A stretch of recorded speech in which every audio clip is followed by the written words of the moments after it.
Good evening.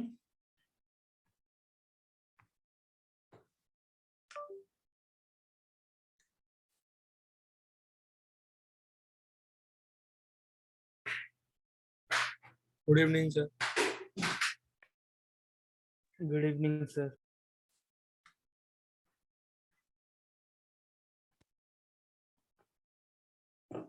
तो हम लोग कहाँ पे थे?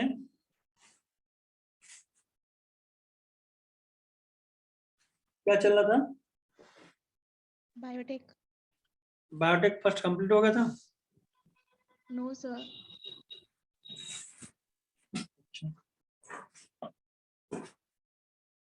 डाउन स्ट्रीम रह गया। ठीक है, उसको सर तेजी से जो खत्म करके आगे। स्कूलिंग वाला पेज है वहां तक हुआ था। अच्छा अच्छा अच्छा। हाँ सर आपने क्लास 11th का भी सुनने के लिए कहा था। क्लास 11th भी बोला था ना। तो अच्छा, इसको जैसे खत्म कर ले, थोड़ा सा बचा है, फिर उसके बाद आपको क्लास 11th याद करके आए होगे तो पूछेंगे आपको। आज ऑफलाइन वाला तो हमने पूछा भी था।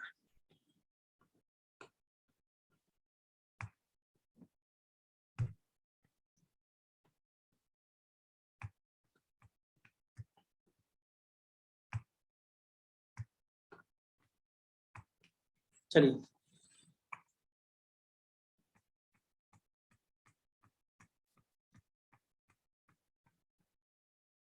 Process of recombinant DNA technology को मैंने बोला था बहुत ही इंपॉर्टेंट है, इसको आपको याद करना पड़ेगा।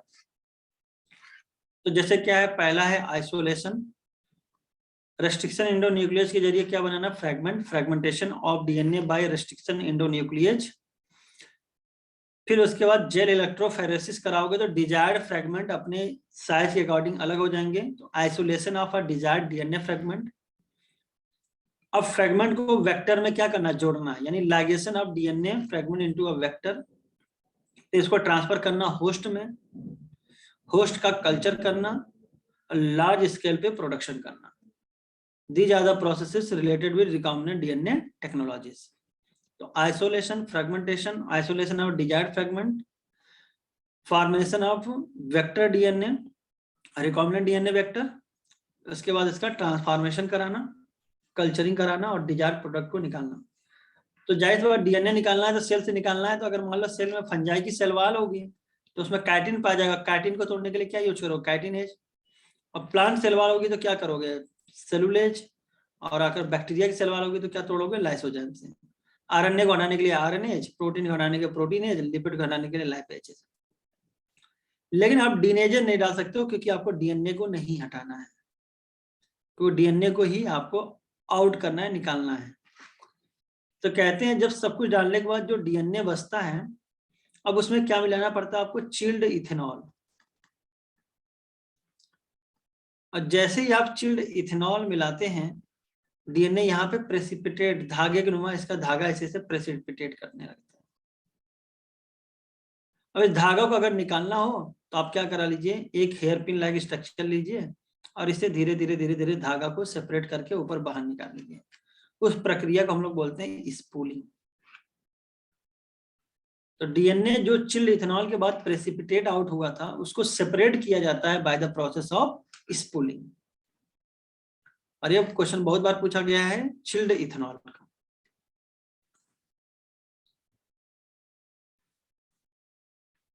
ये वाला पॉइंट भी बड़ा इंपॉर्टेंट है, ये पूरा पैरा का पैरा।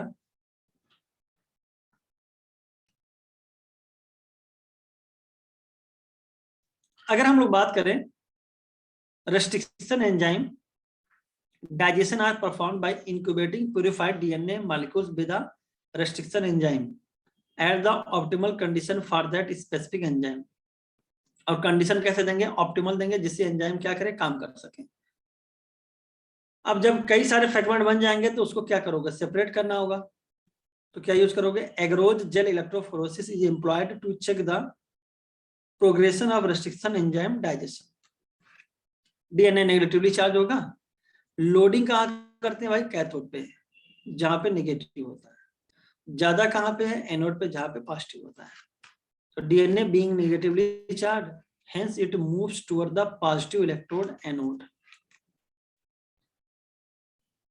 अच्छा, सेम प्रोसेस किसके लिए करोगे, वेक्टर डीएनए के लिए भी करोगे। तो क्या फायदा हो जाएगा, सेम रेस्ट्रिक्शन एंडोन्यूक्लियोटाइड यूज करोगे, तो जैसा कट आपका फॉरेन डीएनए में लगेगा, सेम टाइप का कट किसमें लग जाएगा, वेक्टर डीएनए में। तो जिसकी वजह से जो स्टिकी एंड बनेंगे कैसे बनेंगे, कॉम्प्लीमेंट्री एक दूसरे के, और जैसे ही दोनों एक दूसरे के सामने आएंगे क्या हो जाएंगे, चिपक जाएंगे। तो सेम रेस्ट्रिक्शन एंजाइम यूज करते हैं फॉरेन डीएनए को भी कट करने के लिए और वेक्टर डीएनए को। इलेक्ट्रोफोरेसिस में उसी वेल का निकालेंगे जहां से आपका फॉरेन निकाले, वहीं से उसको निकालेंगे।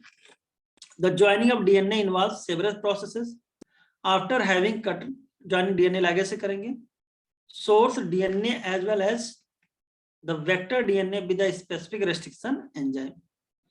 The cutout gene of interest from the source DNA and the cut vector with the space are mixed, और उसमें लैगेज डाल दिया जाएगा। आपको पता होगा दोनों एक दूसरे कॉम्प्लीमेंट्री हैं तो जुड़ जाएंगे।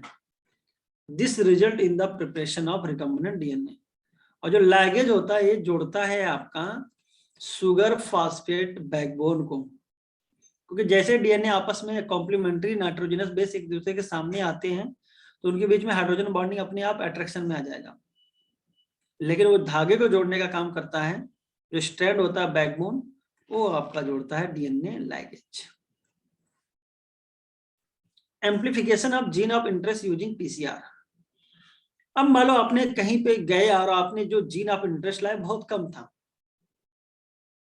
और आपका ये हिट एंड ट्रायल मेथड होता है, जाहिर सी बात है जल्दी से आपका इंटरेस्ट, जो जीन ऑफ इंटरेस्ट वाला डीएनए था या जीन था, खत्म हो जाएगा।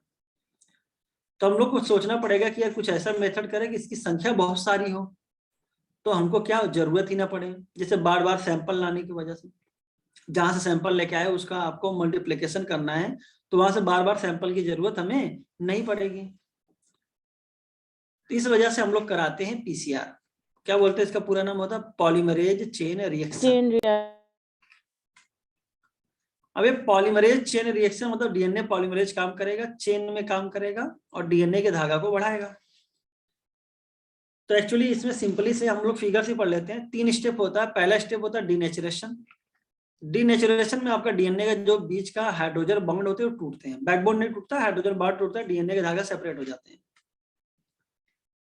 फिर आपको पता है अगर डीएनए का पॉलीमर बनाना तो सबसे पहले हमें यहाँ पे प्राइमर जोड़ना पड़ेगा, क्योंकि प्राइमर में जो 3' है इसी से धीरे धीरे धीरे धीरे जैसे जैसे यहाँ पे नाइट्रोजनस बेस होंगे उसका कॉम्प्लीमेंट्री बेस का न्यूक्लियोटाइड आता चला जाएगा और डीएनए का पॉलीमर बनता चला जाएगा। ठीक है, तो यहाँ पे प्राइमर ऐड करते हैं। अब प्राइमर को ऐड करना is called annealing. Addition of primer is called annealing. अब इसके बाद आपने उसमें क्या रखा होगा भाई, डीएनए पॉलीमरेज एंजाइम डाल दिया जिसका नाम होता है टैक पॉलीमरेज, क्योंकि आपको पता है यहाँ पे टेम्परेचर ज्यादा यूज करते हैं तो नॉर्मल डीएनए पॉलीमरेज खराब हो जाएगा। और यहाँ पे डीएनए के बनाने वाले न्यूक्लियोटाइड डीऑक्सी राइबो न्यूक्लियोटाइड्स धीरे धीरे धीरे धीरे अपने इधर धागा बना लेगा, इधर धागा बना लेगा। अच्छा, दोनों स्ट्रैंड पे बनेगा। तो एक डीएनए का था धागा, 2 स्ट्रैंड वाला डीएनए मॉलिक्यूल था, अब कितने हो गया भाई, 2 डीएनए मॉलिक्यूल। तो एक साइकिल में कितने बन जाते हैं, 2। ठीक है, तो कहते हैं ऐसे ही 2 साइकिल में कितने बनेंगे, 4। 4 साइकिल में कितने बनेंगे, 8, यानी 2 की पावर n चलेगा। तो कहते हैं 2 की पावर 30 साइकिल लगभग लगभग 1 बिलियन के बराबर होती है। किसके बराबर होती है, 1 बिलियन। तो कहते हैं नियरली 30 साइकिल में डीएनए का 1 बिलियन यानी कि 100 करोड़ मॉलिक्यूल बन जाएंगे, यानी वेरी फास्ट, और बहुत जल्दी आपको ढेर सारे जीन ऑफ इंटरेस्ट के डीएनए मॉलिक्यूल मिल जाएंगे। आप कहोगे सर इसमें खास बात क्या है, तो खास बात यह रही कि यहाँ पे जो प्राइमर ऐड किया जाता है ये देखो दोनों स्ट्रैंड पे जुड़ेगा, और आपको भी पता है पोलैरिटी 5:3 होती है प्राइमर की। तो जो नॉर्मल डीएनए सिंथेसिस था, रेप्लिकेशन, वहां पे आपने पढ़ा था दोनों स्ट्रैंड पे लगता था, लेकिन एक स्ट्रैंड पे कैसा होता था, डिसकंटिन्यूअस, और एक पे होता था कंटिन्यूअस। अंतर यहाँ पे क्या है, यहाँ पे दोनों स्ट्रैंड पे लगेगा लेकिन 3 प्राइम पे लगेगा। तो जैसे यहाँ पे दोनों पे कैसा हो जाएगा, कंटिन्यूअस सिंथेसिस। जबकि नॉर्मल डीएनए रेप्लिकेशन कैसा था, एक स्ट्रैंड पे कंटिन्यूअस और दूसरे स्ट्रैंड पे कैसा था, डिसकंटिन्यूअस। ध्यान देने वाली बात ये है, नॉर्मल डीएनए सिंथेसिस में जो प्राइमर यूज करते हैं वो आरएनए प्राइमर होता है। जो नॉर्मल रेप्लिकेशन होता है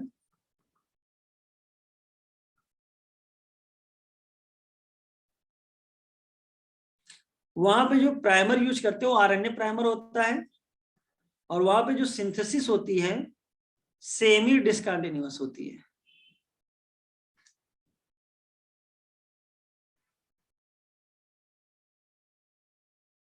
कहने का मतलब आधे स्ट्रैंड पे कैसा होगा, कंटिन्यूअस, और आधे पे डिसकंटिन्यूअस।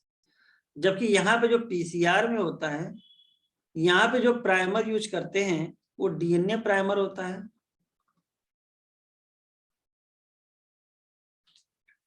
और सिंथेसिस कैसी होती है, कंटिन्यूअस। ये नॉर्मल टेम्परेचर पे होता है और ये हाई टेम्परेचर पे होता है।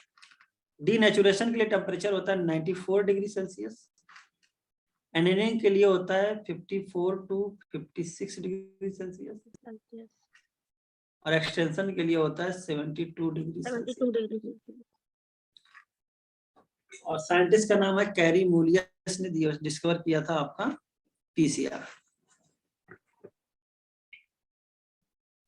सर इसमें ये भी क्वेश्चन आता है कि किस किस स्टेप में हाई टेम्परेचर का जरूरत पड़ता है। देख लो,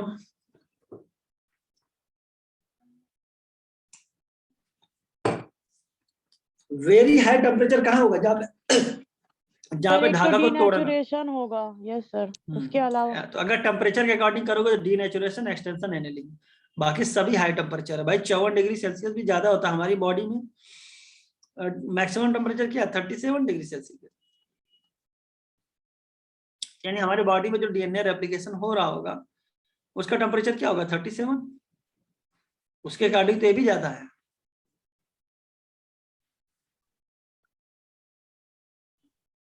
सर यहाँ पे जो आप बता रहे हैं 2 की पावर 30 बिलियन 30 है तो 1 बिलियन हो रहा है, और अगर 2 बिलियन होगा तो 2 की पावर 60 हो जाएगा। 31 यार, 31 होगा। और क्या। अरे एक बात बताओ, 2 की पावर सर 30 में वही 31, बैक्टीरिया वाला जैसे जैसे होता है ना डिवीजन। बैक्टीरिया क्या पावर होता है, 2 की पावर 31 कितना होगा ये बताओ बस। नहीं सर, भाई वो जो भी जो बैक्टीरिया, अरे सुनो यार, इसमें तुम सिंपल से ये बताओ, जो भी प्रीवियस डेटा होता है उसका डबल हो जाता है नेक्स्ट डेटा में। जैसे 2 की पावर 1 अगर 2 है तो 2 की पावर 2 क्या होता है, 4, प्रीवियस का डबल। 2 की पावर 3 क्या होता है, 8, प्रीवियस का डबल। तो 2 की पावर 30 क्या, 1 बिलियन, तो 2 की पावर 31 क्या हो जाएगा, 2 बिलियन। 2 की पावर 32 क्या हो जाएगा, 4 बिलियन। यानी फिर वही ये पुराना वाला चलने लगेगा, 1 2 4 8। अगर मान लो कर दिया जाए 2 की पावर 40 क्या होगा, तो अभी हम बता दें तुम्हें, 1024 बिलियन। पकड़े कि नहीं पकड़े, पकड़ ले, हो गया। तो ऐसे चलता है साइकिल। आपको याद होनी चाहिए भाई, 2 की पावर 30 तक तो यादें कर लो, आसान है। ठीक है,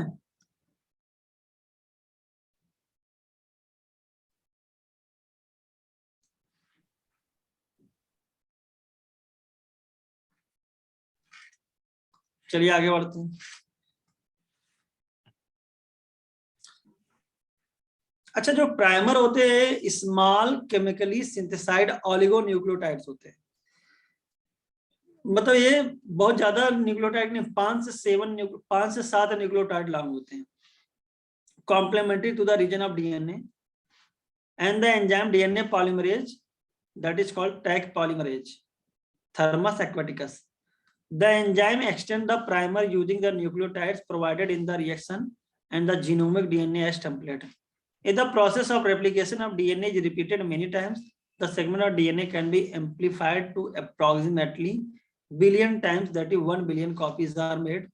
Such repeated amplification is achieved by the use of thermostable polymerase isolation from a bacteria thermos aquaticus, तो थर्मस एक्वाटिकस एक बैक्टीरिया वहां से निकलता है, which remain active during the high temperature, induced denaturation of double stranded DNA. The amplified fragment, if desired, can now be used to ligate with the vector for further coding. अब जो इतने ढेर सारे fragment हो गए, इसको दोबारा आप अपने क्लोनिंग के लिए यूज कर सकते हो। Insertion of recombinant DNA into host cell organism, तो there are several method of introducing the ligated DNA into recipient cells. Recipient cells, after making them competent to receive, take up the DNA present in its surrounding. So if a recombinant DNA bearing gene for resistant to an antibiotic, example ampicillin है, is transferred to E. coli cell, तो host में आप किसके लिए resistance आ जाएगा, ampicillin resistance के लिए. Host में घुस गया तो एम्पीसिलिन रेजिस्टेंस कहाँ आ गया, होस्ट के सेल में आ गया. If we spread the transformed cells on an agar plate containing ampicillin, तो आपको पता होगा जो ट्रांसफॉर्म्ड हो गए हैं और जिसमें रिकॉम्बिनेंट पाया जाएगा, तो कहते हैं only transformed will grow, untransformed recipient cell will die, क्योंकि E. coli में नॉर्मल एम्पीसिलिन के लिए रेजिस्टेंस नहीं होता. Since due to the ampicillin resistance gene, one is able to select a transformed cell in the presence of ampicillin. The ampicillin resistant gene in this case is called selectable marker. तो कई सारे लोग यहाँ पे misconcept कर ले जाते हैं कि सिर्फ एम्फिसिलिन रेजिस्टेंट जीन ही वर्क करता है सेलेक्टेबल मार्कर की तरह. अरे टेट्रासाइक्लिन भी कर सकता है, कैनामाइसिन भी कर सकता है, कुछ भी कर सकता है, कोई भी एंटीबायोटिक रेजिस्टेंट वाला हो, सब वर्क करेंगे. बस वही फंडा मेरा लगेगा आपका पुराना, कि जिस भी साइट पे इंसर्ट करते हो वो साइट यूज करते हैं for the selection of recombinant and non recombinant, और जो बचा हुआ साइट होता था वो इस्तेमाल करते थे for the selection of transformant and non transformant. तो याद करिए जब शुरू से पढ़ते आ रहे थे तो किस साइट पे फॉरेन जीन को इंसर्ट किया गया था, BAMH1. तो शुरू में वहां पे हम लोग पढ़े थे BAMH1 के लिए.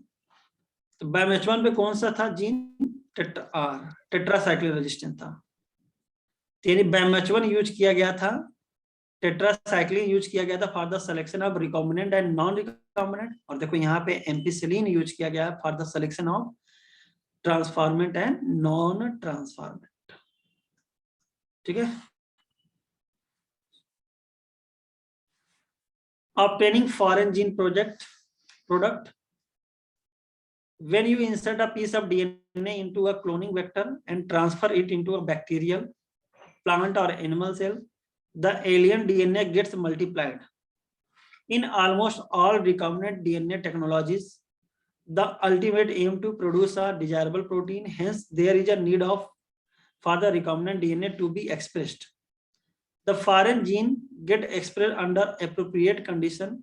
कहते हैं अगर हम लोग होस्ट सेल में इंट्रोड्यूस भी कर देते हैं और आगे चल के अगर वो एक्सप्रेस ना हुआ, अपना प्रोडक्ट ना बनाया, तो सारा काम बेकार हो गया. तो the expression of foreign gene in host cells involve understanding many technical details. तो कोई बड़ी बात नहीं, यहाँ तक की लाइन पढ़ने की कोई जरूरत नहीं. After having cloned the gene of interest and having optimised the condition to induce the expression of target protein, one has to consider producing it on large scale. कहते हैं अगर टारगेट प्रोटीन बनाने लगता है तो अब हमें चाहिए कि भाई लार्ज स्केल पे प्रोडक्शन हो, क्योंकि भाई ये सब काम किया जा रहा है. तो जैसे मान लो कोरोना वायरस की वैक्सीन ही बना रहे हो, तो भाई अब 10-20 लोगों को नहीं लगाना है ना, 600-700 करोड़ लोगों को लगाना है. तो प्रोडक्शन किसमें होना चाहिए, लार्ज स्केल पे. तो ठीक उसी प्रकार ये बात हुई है. Can you think of any reason why there is a need for large scale production? तो आप कह दो कि सही बात है, ह्यूमन वेलफेयर के लिए है और ह्यूमन की संख्या ज्यादा है, तो इनको तो चाहिए ही चाहिए. If any protein encoding gene is expressed in a heterologous host, heterologous host मतलब कि different host. कहने का मतलब अगर मान लो जीन किसी बैक्टीरिया से निकाला गया तो सेम बैक्टीरिया में नहीं दूसरे में इंट्रोड्यूस किया जाएगा. It is called a recombinant protein. The cells harboring cloned genes of interest may be grown on a small scale in a laboratory. शुरू में पहले याद करिए जब वैक्सीन वगैरह बनाई जाती है तो पहले लेबोरेटरी में बनाई जाती है, तो स्मॉल स्केल प्रोडक्शन होता है. जब ये समझ में आ जाता है प्रोडक्ट सही बन रहा है तब उसका मास प्रोडक्शन यानी लार्ज स्केल पे करते हैं. शुरू में लार्ज स्केल में कर दो और बेकार बने तो भी नुकसान हो जाएगा. तो पहले इसीलिए सारा काम कहाँ किया जाता है, लेबोरेटरी में। The cultures may be used for extracting the desired protein and then purifying it by using different separation techniques. तो यहाँ पर वर्ड इंपॉर्टेंट रहा heterologous host and recombinant protein. The cells can also be multiplied in a continuous culture system. ये बड़ा important रहा, continuous culture system. अब continuous culture system क्या है, तो where in the used medium is drain out from one side while fresh medium is added from the other. तो continuous culture में काम चलता रहेगा, जो नया प्रोडक्ट बन रहा है उसको निकालते रहोगे और फ्रेश माल यानी कच्चा माल उसमें इंट्रोड्यूस करते रहोगे। प्रोडक्ट बनता रहेगा, उसको निकालते रहोगे, कच्चा माल इंट्रोड्यूस करते रहोगे, ठीक है ना। तो ये पॉइंट याद रखना, continuous culture system wherein the used medium is drained out from one side while fresh medium is added from the other to maintain the cell in their physiologically most active log या exponential phase। तो भाई जो वहां पे मान लो कोई bacteria वो काम कर रहा है, उसको तो भाई खाना पीना सब दोगे, तो खाना पीना वो खा लिया तो उसका तो कच्चा माल बचा ना, अब उसको हटाओ फिर नया इंट्रोड्यूस करो। This type of culturing method produces a larger biomass leading to higher yield of desired protein। एक ऐसा हो गया continuous culture। एक बार आ चुका है continuous culture पे क्वेश्चन। तो बस कभी कभी पूछा जाएगा सर कि व्हाट इज कंटिन्यूअस कल्चर, तो आप क्या जवाब दोगे कि इसमें आपका यूज्ड मीडियम निकाल दिया जाता है और जो फ्रेश मीडियम होता है ऐड किया जाता है। कहते हैं small volume culture can not yield appreciable quantity of products. तो इसलिए लार्ज क्वांटिटी में प्रोडक्ट बनाने के लिए हम लोग क्या डेवलप करते हैं, बायो रिएक्टर्स। एक बार क्वेश्चन भी पूछा गया था कि बायो रिएक्टर में कितना लेवल तक बनाया जा सकता है, 100 से 1000 लीटर तक। तो the development of bioreactor where large volume 100 to 1000 litre of culture can be processed was required.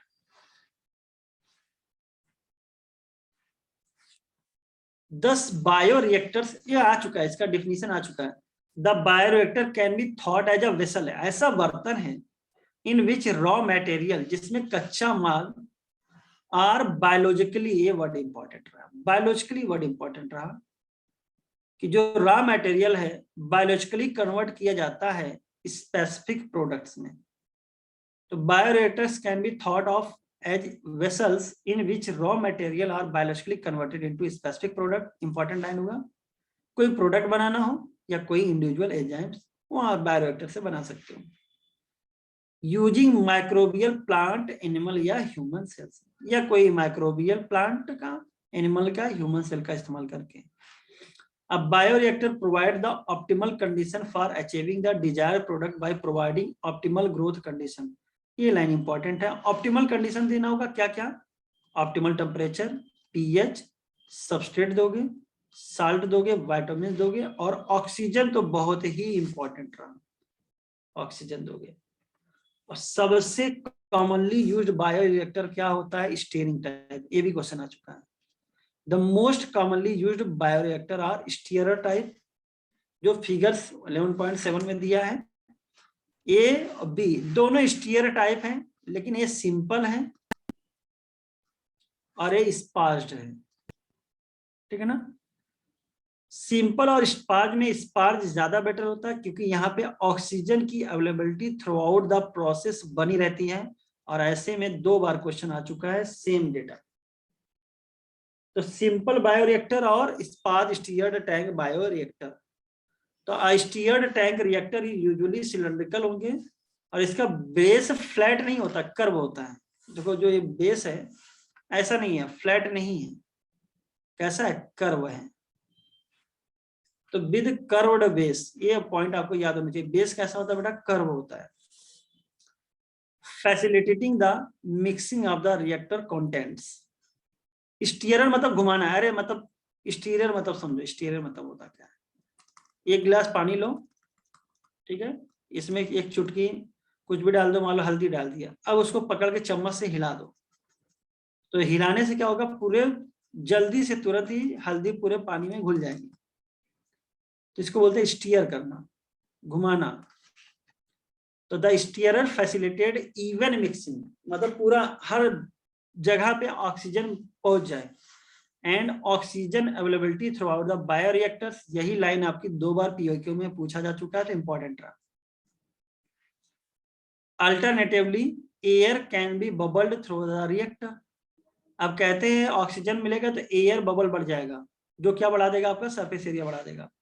If you look at the figure closely, you will see that the bioreactor has an agitator system, an oxygen delivery system, and a foam control system, a temperature control system, pH control system, and sampling port। जगह बार बार sample निकाल के देखते रहोगे कि सही product बन रहा है कि नहीं, ठीक है। So that small volumes of culture can be withdrawn periodically। Product सही बन रहा है कि खराब बन रहा है। तो यहाँ पे देखो एसिड बेस पीएच कंट्रोलर है, यहाँ पे टेम्परेचर देखते रहोगे, मोटर लगा हुआ है। जब प्रोडक्ट बनेगा तो यहाँ पे हो सकता है झाग बने तो फोम ब्रेकर लगा है, और पूरे प्रोसेस में इवन मिक्सिंग हो तो यहाँ पे फ्लैट ब्लेडेड इंपेलर लगा हुआ है, जिससे पूरा मीडियम क्या हो, अच्छे से मिलता रहे। कल्चर ब्रॉथ मतलब शोरबा, जिस मीडियम को बना रहे हो मतलब एक समझ सूप जैसा है, शोरबा जैसा है। और यहाँ पे स्टीम देते रहो ताकि और कोई बैक्टीरिया वगैरह या कोई दूसरा माइक्रोब ग्रो ना कर पाए। हवा को ऑक्सीजन देने के लिए जो एयर दोगे वो कैसा दोगे, स्टेराइल। खास बात ये पॉइंट याद कर लेना, increase surface area for oxygen transfer. तो जो बबल बनता है ये क्या कर देगा, ऑक्सीजन सरफेस एरिया को इंक्रीज कर देगा। तो क्वेश्चन क्या बनेगा आपका यहाँ से, तो क्वेश्चन एक बनेगा कि सर बायोरिएक्टर में सबसे कॉमन कौन सा होगा, तो आप बोल देना सर की स्टीयर टाइप। इसमें भी कौन सा सबसे बेटर होगा, स्पार्ड स्टीयर्ड टैंक बायोरिएक्टर। अब प्रोडक्ट बनके तैयार हो गया, तो क्या इसको हम लोग तुरंत लगा देंगे, नहीं भाई, पहले प्रोडक्ट को क्या करो, साफ सुथरा करो। तो after completion of biosynthetic stage the product has to be subjected through a series of process before it is ready for marketing as finished product. इसको मार्केट में डालने से पहले इसमें क्या करना पड़ता है, प्रोसेसिंग करनी पड़ती है। और ये प्रोसेसिंग ऐसी होती है कि इसको फाइनल स्टेप प्रोसेसिंग कहते हैं, इसलिए इसको हम लोग बोलते हैं डाउन स्ट्रीम प्रोसेसिंग, और इसके स्टेप पूछे जा चुके हैं। तो द प्रोसेस इंक्लूड्स सेपरेशन, पहले उसको अलग करो, प्योर फॉर्म में निकालो यानी purification, which are collectively refer to as a down streaming processing. तो सेपरेशन हो सकता है, प्यूरिफिकेशन हो सकता है, प्रिजर्वेशन भी हो सकता है, ठीक है ना। The project had to be formulated with suitable preservative. Such formulation had to undergo throughout clinical trials as in case of drugs. कहते हैं अगर भाई ड्रग वगैरह बना रहे हो तो उसको क्या करो, क्लिनिकल ट्रायल्स करो। जैसे कोरोना वायरस की वैक्सीन बनाई गई थी तो ट्रायल किया गया था, पहले जानवरों में किया गया, फिर ह्यूमंस में 1000 लोगों पे, फिर 1000 से ज्यादा लोगों पे किया गया, फिर पूरी मास पे किया गया, फिर पूरी कंट्री पे किया गया। तभी कोरोना वायरस वैक्सीन का ट्रायल ही चल रहा है, हम लोग जो लगा रहे हैं वो ट्रायल फेज में है। Strict quality control testing for each product is also required, क्योंकि भाई बायोटेक्नोलॉजिकल प्रोडक्ट है, खाए हो सकता है आपके जीन में ही बदलाव कर दें।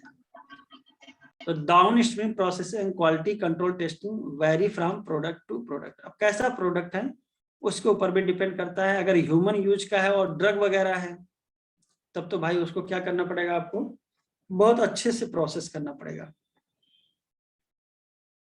तो डाउन स्ट्रीमिंग प्रोसेसिंग से क्वेश्चन आ चुका है भाई, सेपरेशन और प्यूरिफिकेशन, ठीक है। प्रिजर्वेशन भी हो सकता है, एक बार पूछा गया था कौन डाउन स्ट्रीम प्रोसेसिंग में नहीं आएगा। तो लास्ट में आपको खाली हमको लग रहा है कि डाउन स्ट्रीम प्रोसेसिंग याद करना चाहिए,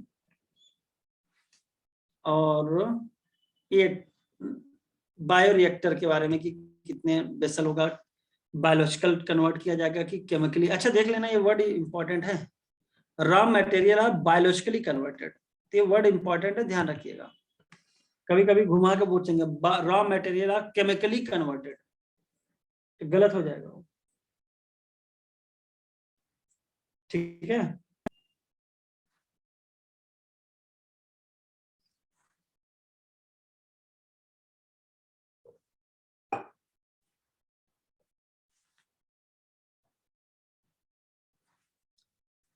अच्छा, कंटिन्यूअस कल्चर के बाद एक कंटिन्यूअस कल्चर में कंटिन्यूअस प्रोडक्ट को ऐड किया जाता है, निकाला जाता है। एक बैच फर्मेंटेशन भी आता है जिसको बोलते हैं।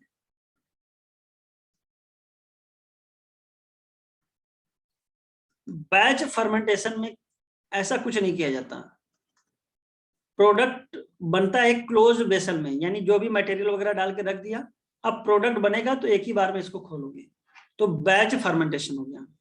और जबकि आपका जो कंटिन्यूअस फर्मेंटेशन या कल्चर होता है, इसमें यूज्ड प्रोडक्ट को निकालते रहते हैं और रॉ मटेरियल ऐड करते रहते हैं।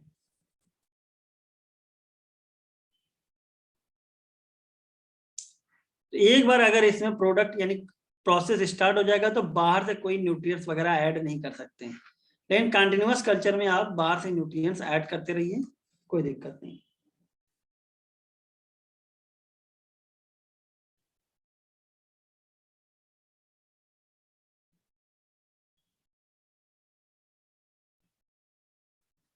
कोई डाउट हो तो पूछिए।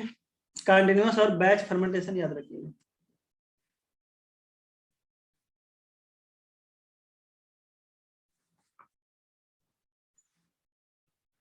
आवाज आ रही मेरी?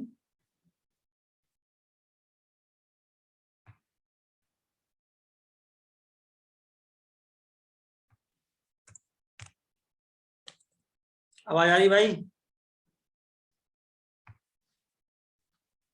सो गए क्या सभी? आ रही है सर आवाज। यस सर, आ रही है। चलो भाई अब थोड़ा जग जाओ, सो मत। चलिए बताइए, आपने पढ़ा है इनर ईयर। इनर ईयर में पढ़ा था स्केला वेस्टिबुलाई, स्केला मीडिया और स्केला टिम्पनाई। तो जरा बताइए, जो मेम्ब्रेन थी स्केला वेस्टिबुलाई और मीडिया के बीच में, उसका नाम क्या था? रेसिनर मेम्ब्रेन।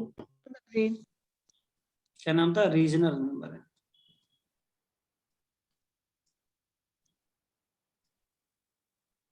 और मीडिया और टिम्पनाई के बीच में क्या था? बैसिलर। बैसिलर। फिर एक बात बताइए जरा कि वीएमटी हम लोग पढ़ते हैं ना शॉर्ट फॉर्म में, पेरीलिम्फ कहाँ पे पाया जाएगा और कहाँ पे इंडोलिम्फ पाया जाएगा? एंडोलिम्फ मीडिया में पाया जाएगा, perilymph Scala vestibular tympanic.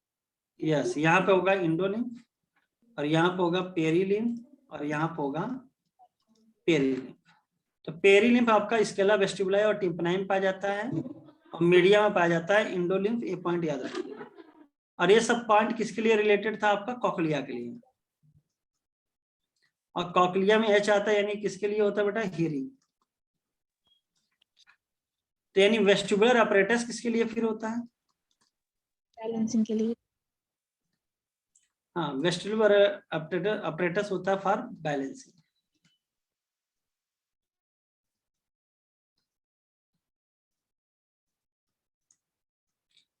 Last chapter का नाम है केमिकल कोऑर्डिनेशन। वहां पे सबसे पहले आता है क्वेश्चन डेरिवेटिव ऑफ हार्मोन्स।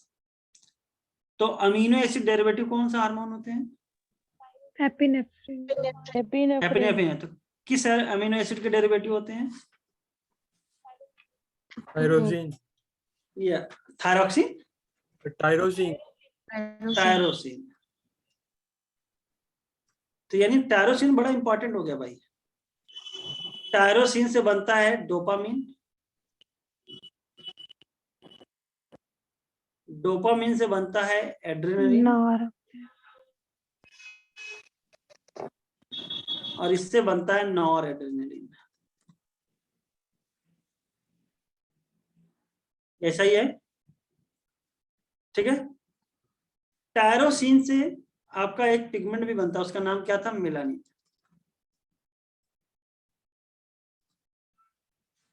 और एक्चुअली टायरोसिन कहां से बना था?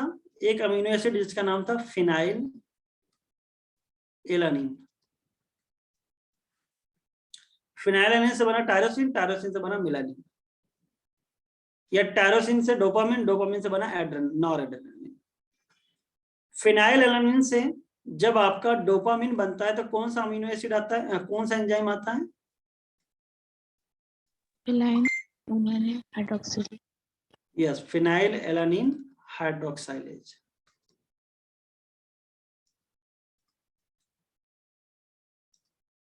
और अगर फिनाइल एलानिल हाइड्रोक्साइलेज की कमी हो जाए या खत्म हो जाए, खराब हो जाए, तो आपको पता होगा फिनाइल एलानिल बदलेगा नहीं टायरोसिन में, फिनाइल पायरुविक एसिड और अदर डेरिवेटिव में बदल जाएगा, फिनाइल कीटोन्यूरिया हो जाएगा। अच्छा, टायरोसिन से एक और हार्मोन बनता है, क्या नाम है उसका? ट्रिप्टोफैन।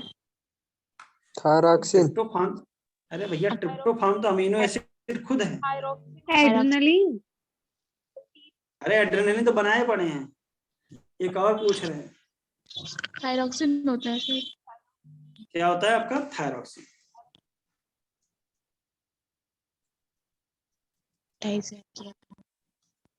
ठीक है ना? तो ये आपका टायरोसिन रहा, याद रहेगा? बोलो। Yes sir.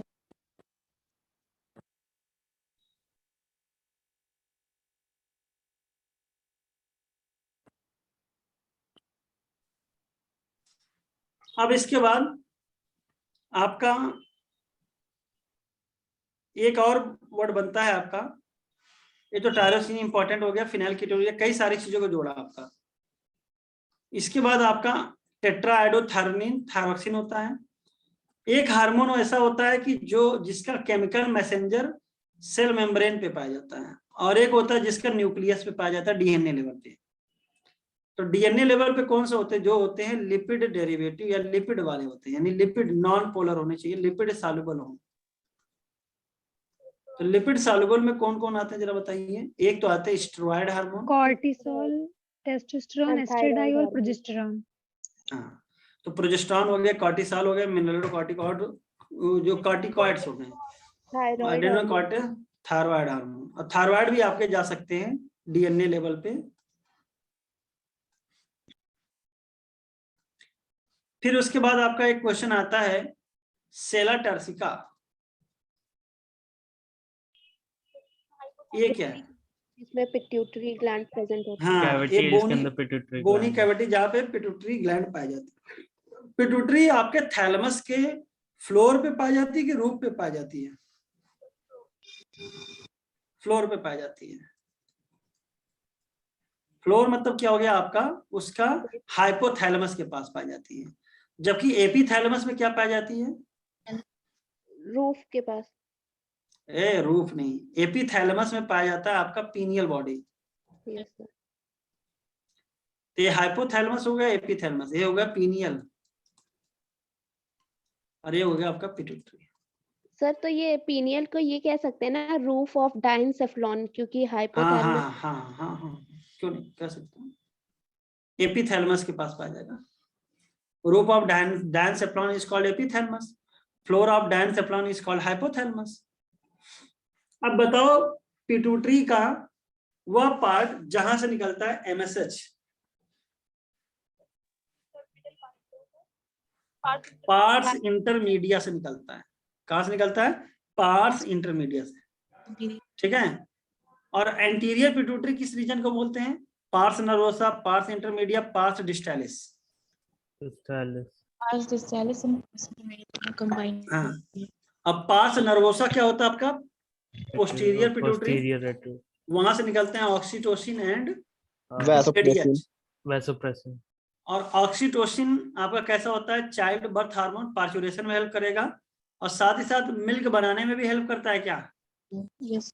यस इजेक्शन में करते हैं। बनाने में नहीं करता भाई, इजेक्शन में करता है। तो मिल्क इजेक्टिंग हार्मोन होता है। मिल्क फार्मिंग हार्मोन फिर क्या होगा आपका? प्रोलैक्टिन। ठीक है, ये याद रखिएगा। अब प्रोलैक्टिन कहां से निकलता है? एंटीरियर पिट्यूटरी से, ठीक है। एडीएच की कमी से क्या होता है बीमारी? डायबिटीज। डायबिटीज इंसिपिडस होती है, ठीक है।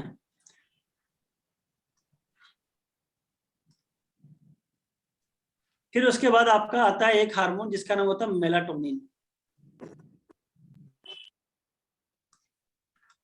तो बताइए मेलाटोनिन कहां से निकलता है? पानियल ग्लैंड। पीनियल हाँ, ग्लैंड। पीनियल ग्लैंड से निकलता है। डार्नल रिजल्ट डिफेंस वगैरह ये सब चीजें थाइमस से आएगी, थाइमोसिन निकलेगा थाइमस से। रिदम अच्छा साइकिल। हाँ, थाइमस ग्लैंड क्या एज बढ़ने के साथ खत्म हो जाती है? Yes sir. Yes, sir. हाँ, डिक्रीज हो जाती है। डिक्रीज होती है। अच्छा, क्या पीनियल ग्लैंड का मेंस्ट्रुअल साइकिल में कोई रोल है क्या? Yes, sir. Yes, Yes, sir. sir. है। Yes, sir. ये भी 24 याद रिदम रखना में भी है। हाँ, डार्नल रिदम तो बनाएगा ही, यानी स्लीप वेक साइकिल भी इंपॉर्टेंट है इसके लिए।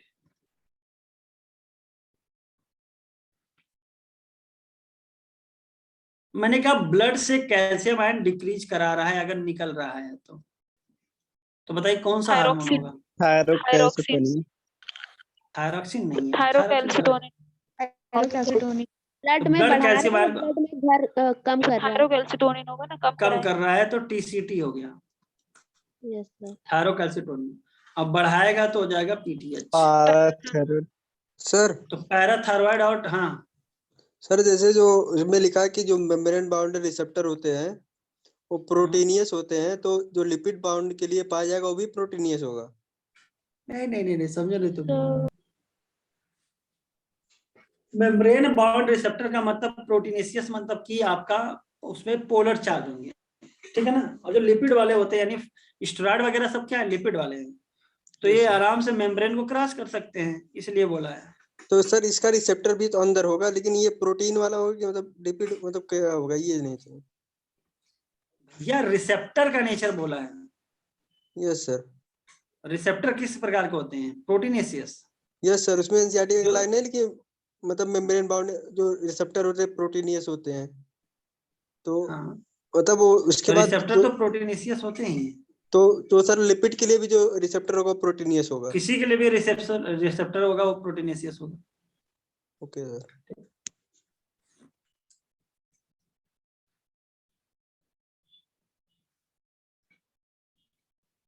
हाँ yes Adil, you are right. TCT and parathyroid ये क्या होते हैं? एक दूसरे के एंटागोनिस्टिक होते हैं। अच्छा बताओ, आपका जो इंसुलिन हार्मोन निकलता है वो पैंक्रियाज के किस सेल से निकलता है? बीटा सेल से। और Beta. ग्लूकागॉन निकलता है अल्फा सेल से, अल्फा। ठीक है। और दोनों भी एक दूसरे के क्या होते हैं? एंटागोनिस्टिकली वर्क Antagonist. करते हैं, ठीक है। तो हमने कहा कि अगर आपका इंसुलिन निकल रहा है तो ग्लूकोज ज्यादा दिखेगा कि ग्लाइकोजन सेल में ज्यादा बनेगा? Glycogen.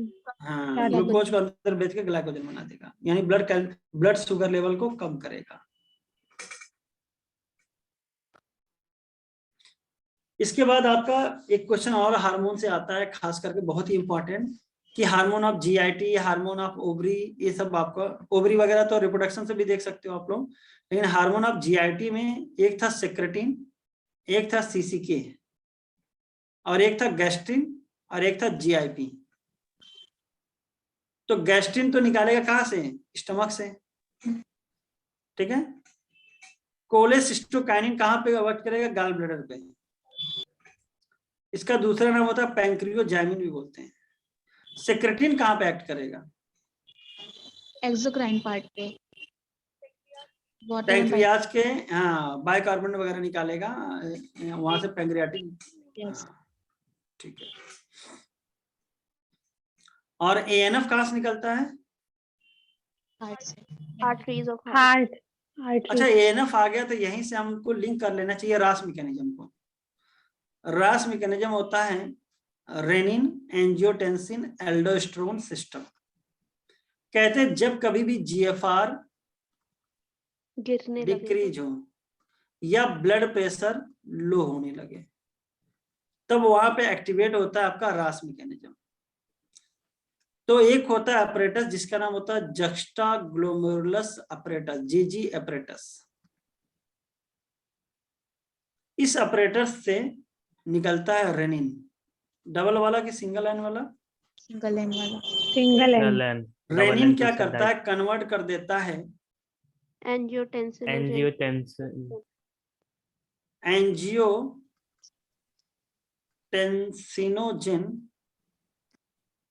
को Angiotensin 2. एंजियोटेंसिन 1 में। Gene 1 में. वो सब ज्यादा होकर 2 में कन्वर्ट हो जाएगा। अब इसके बाद है एंजियोटेंसिन कन्वर्टिंग एंजाइम, एस के जरिए, जो यहाँ आपका बदल जाएगा एंजियोटेंसिन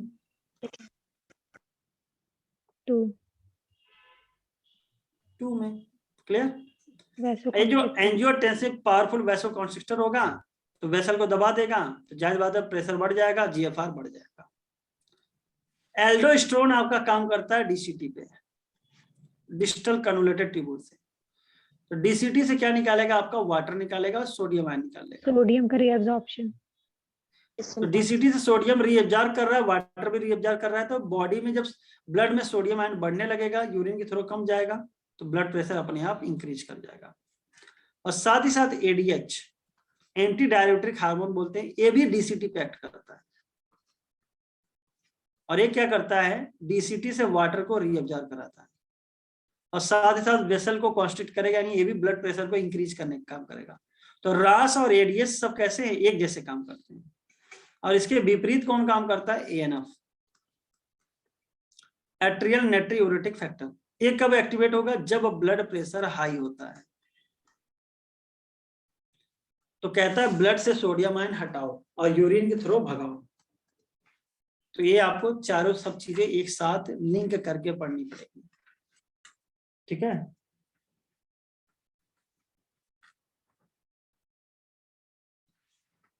अब जरा आते हैं, जरा बताइए outer most layer of eye ball, जो आई बॉल की वॉल लेयर थी उसमें आउटर मोस्ट क्या होता है? स्क्लेरा। Yes, sclera. उसके बाद मिडिल होता है कोराइड, इंटीरियर होता है आपका, इंटरनल होता है रेटिना, ठीक है? अच्छा, जो यहाँ पे रेटिना में आपके फोटो रिसेप्टर सेल्स होते हैं, तो पहले आता है ganglionic bipolar and photo receptor cells, GBP. तो आउटर क्या होता है? Photo receptor cells. हाँ, तो इनर टू आउटर क्या होता है? जीबीपी। ये इनर है और ये आउटर है।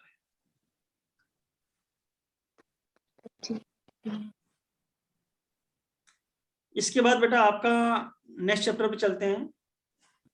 तो अगर हम क्वेश्चन पूछें आपसे कि मिड ब्रेन और हैंड ब्रेन ये मिला के ब्रेन स्टेम बनाते हैं, तो क्या मिड ब्रेन और हैंड ब्रेन के सारे पार्ट मिलके ब्रेन स्टेम बनाते हैं कि कुछ और उसमें हटता है? हटता है। क्या हटता है? सेरिबेलम। यस, सेरिबेलम आपका ब्रेन स्टेम में नहीं पाया जाता है, ये याद रखिएगा। तो हैंड ब्रेन के कितने पार्ट होते हैं? पॉन्स, ब्रेलाई, medulla oblongata and cerebellum. Cerebellum का फंक्शन क्या होता है? बैलेंसिंग। यस, बॉडी बैलेंसिंग होता है, यानी इक्विलिब्रियम करता है।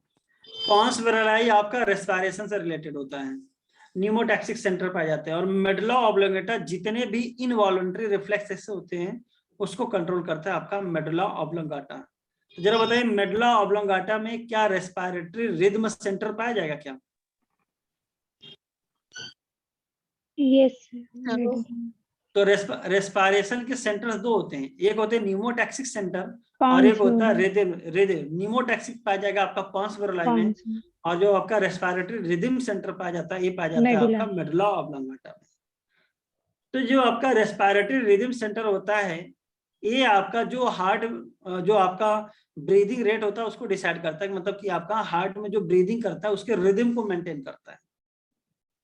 लेकिन 1 मिनट में आपको 12 से 16 बार ब्रीदिंग करनी है कि 18 बार करनी है कि 10 बार करनी है, इसको रेगुलेट करने का काम नहीं। 12-16 नॉर्मल हो गया, लेकिन कभी ज्यादा भी करते हो कभी कम भी करते हो, तो इसको करने का काम करता है आपका जो होता है न्यूमोटैक्सिक सेंटर। तो मेन पप्पा कौन है? Pneumotaxic centre. ये आदेश पारित करते हैं, काम कौन करता है? रिदम सेंटर, ठीक है? तो अगर न्यूमोटैक्सिक सेंटर को रेस्पिरेशन रेट यानी ब्रीदिंग रेट बढ़ाना है तो बताओ किसके ड्यूरेशन को अल्टर करेगा? इंस्पायरेशन। हाँ, रिड्यूस करेगा इंस्पायरेशन। तो इंस्पायरेशन की ड्यूरेशन को रिड्यूस करेगा, जिसकी वजह से आपका क्या हो जाएगा? ब्रीदिंग रेट फास्ट हो जाएगा, जल्दी जल्दी बाबा रामदेव चिल्ला जाओगे, जल्दी सांस अंदर लोगे, फट से बाहर फेंकोगे, अंदर लोगे बाहर लोगे, इस टाइप।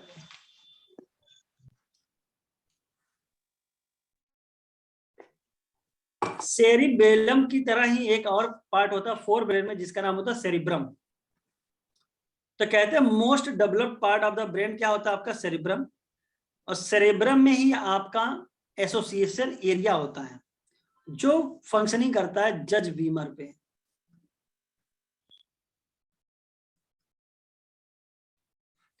जज से होता है जजमेंट, डब्ल्यू से होता है विजडम, आई से होता है इंटेलिजेंट,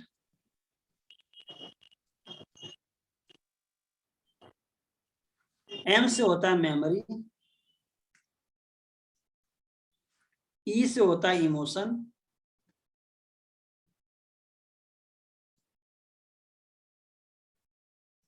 और आर से होता है रीजनिंग। यानी हम अपने जो भी आज अभी तुम पढ़ाई भी कर रहे हो तो किसकी वजह से कर रहे हो? इन्हीं सब चीजों के कारण कर पा रहे हो। जजमेंट, विजडम, इमोशन और इंटेलिजेंस, इन सब से आप ये इंटरप्रेट करते हो कोई चीजों को कैसे काम करना होगा। ठीक है। सेरिब्रम को दो हेमिस्फेयर में बटा होता है, उसको बोलते हैं सेरिब्रल हेमिस्फेयर। कौन जोड़ता है इसको आपस में? Corpus callosum. Yes, corpus callosum. ठीक है। और यहाँ पे जो बॉडी से जो भी आपके नर्व गए हैं, ये आपको वहां पे बेटा मिलेंगे, सेरेब्रल हेमिस्फीयर पे जाके जुड़ते हैं। और ये जब जुड़ते हैं ना, तो लेफ्ट बॉडी से जो भी जाता है वो राइट सेरेब्रल हेमिस्फीयर में जाता है, और लेफ्ट वाले से जाता है तो लेफ्ट से राइट, राइट से लेफ्ट, और लेफ्ट से राइट, उल्टा ऐसे हो जाता है, बीच से यहाँ पे क्रॉस कर जाता है।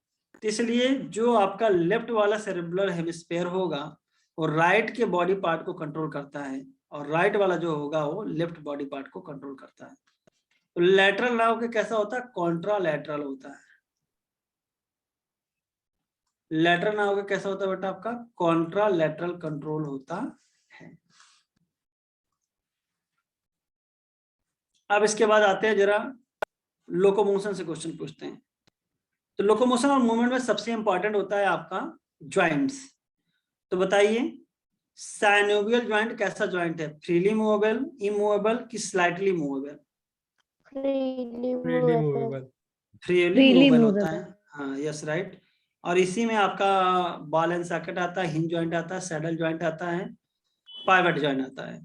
तो सैडल ज्वाइंट का एग्जांपल बता दो। कार्पल और मेटाकार्पल ऑफ थंब। हाँ, मेटाकार्पल्स एंड कार्पल्स के बीच में वो भी थंब वाला, वहां पे सैडल ज्वाइंट होता है। और पिवट ज्वाइंट का एग्जांपल एटलस और एक्सिस के बीच में। बिटवीन एटलस एंड एक्सिस, इसके बीच में आपका पिवट ज्वाइंट पाया जाता है। और हिंज ज्वाइंट कहाँ कहाँ पाया जाता है? Knee joint, knee and elbow joint. ठीक है। ग्लाइडिंग जॉइंट और एक होता है ग्लाइडिंग। तो ग्लाइडिंग कहाँ मिलेगा? Between carpals. कार्पल्स के बीच में जो रिस्ट होती है, अपने हाथ को जरा कलाइयां मोड़ो, कड़कड़ाएगा, तो ग्लाइडिंग होती है। Fibrous joint. फाइब्रस आपका इमूवेबल है बेटा। अभी हम लोग कर रहे थे फ्रीली मूवेबल की बात कर रहे थे, जो आसानी से मूव कर सके, चलायमान हो। फाइब्रस जॉइंट आपका होता है इमूवेबल, जैसे कि आपका हेड में क्रेनियम होता है। हुआ। ठीक है। इसका एक और नाम होता है सूचरल भी बोलते हैं। और जो कार्टिलेजिनस ज्वाइंट होता है, ये आपका थोड़ा सा मूवमेंट होता है, स्लाइटली मूवमेंट। जैसे कि दो वर्टेब्रे के बीच में पाया जाने वाला इंटरवर्टिब्रल डिस्क, इनको जोड़ता है, इसमें भी थोड़ा सा मूवमेंट होता है। जो आपका स्टर्नम है और ये आपका जो रिब्स आई हैं, इनके बीच में भी थोड़ा सा मूवमेंट हो पाता है, तभी तो सांस ले पाते हो। यहाँ पे भी कार्टिलेज पाया जाता है। तो ये कैसे होते हैं? स्लाइटली मूवेबल होते हैं, थोड़ा सा मूवमेंट होगा। सर प्यूबिक सिम्फाइसिस में फाइब्रस कार्टिलेज लिखा हुआ है। तभी तो थोड़ा सा मूवमेंट होगा। सर उसको अगर आएगा तो कार्टिलेजिनस जॉइंट्स में लगाएंगे ना? वो ज्वाइंट नहीं, वहां पर फाइबर का बैंड पाया गया है, ज्वाइंट नहीं है, इसको ऐसे फाइबर बैंड की तरह जोड़ा गया है। अब प्यूबिक सिम्फाइसिस है, सिम्फाइसिस मतलब दो बोन को जोड़ने वाला स्थान, ठीक है, ये जुड़ा हुआ है। अब यहाँ पे बैंड लगा दिए हो तुम, अब बैंड में क्या होगा कि जैसे जैसे खींचोगे खींच जाएगा, ऐसे तो आप लोग बहुत सारी चीज रखते हो। तो इससे क्या होता है कि यहाँ पे जो प्यूबिक सिम्फाइसिस है, कहते हैं कि ड्यूरिंग पार्चुरेशन आपका जो बर्थ कैनाल को वाइड होना होता है, इसलिए ये क्या करते हैं, प्यूबिक बोन ये रिलैक्स करता है। इसीलिए तो याद करो बर्थ के समय कौन सा हार्मोन निकलता है, रिलैक्सिन, तो ये इसको रिलैक्स कर सकता है, ठीक है, रिलैक्सेस प्यूबिक सिम्फाइसिस। तो रिलैक्स हो जाएगा तो बर्थ कैनाल वाइड हो जाएगा, तो इजी बर्थ हो सकता है। और फिर कहते हैं कि यही एक ऐसा वो है, क्योंकि जब भी आप फाइबर वगैरह को खींचते हो दोबारा वो अपने पोजीशन पे प्रॉपर नहीं पहुंचता, लेकिन ये दोबारा अपने ओरिजिनल पोजीशन पे आ जाता है। इसके बाद आपका यहां से क्वेश्चन पूछा जाता है वर्टिब्री से। तो जरा बताइए वर्टिब्री कितने होते हैं, एक होता है C7, सर्वाइकल 7, थोरेसिक कितने होते हैं T12, लंबर कितने होते हैं 5, सैक्रल कितने होते हैं 1, और कॉर्डल कोसिस कितने होते हैं 1। सैक्रल कितने के फ्यूजन से बनता है 5 के फ्यूजन से, और कोसिस कितने के 4 के, 4। ठीक है। अगर जोड़ोगे तो कितना हो जाएगा 26, और जब पुरानी यानी चाइल्ड में कितना रहा होगा 33, ठीक है, तो ये याद रखिएगा, यानी ये 5 के फ्यूजन से बनता है और ये 4 के। हमारे बॉडी में अगर पूरे बॉडी का स्केलेटल सिस्टम देखें, टोटल बोन होते हैं कितने 206। 206 में 3 पार्ट होते हैं, 2 पार्ट बनते हैं, एक बनता है एक्सियल स्केलेटल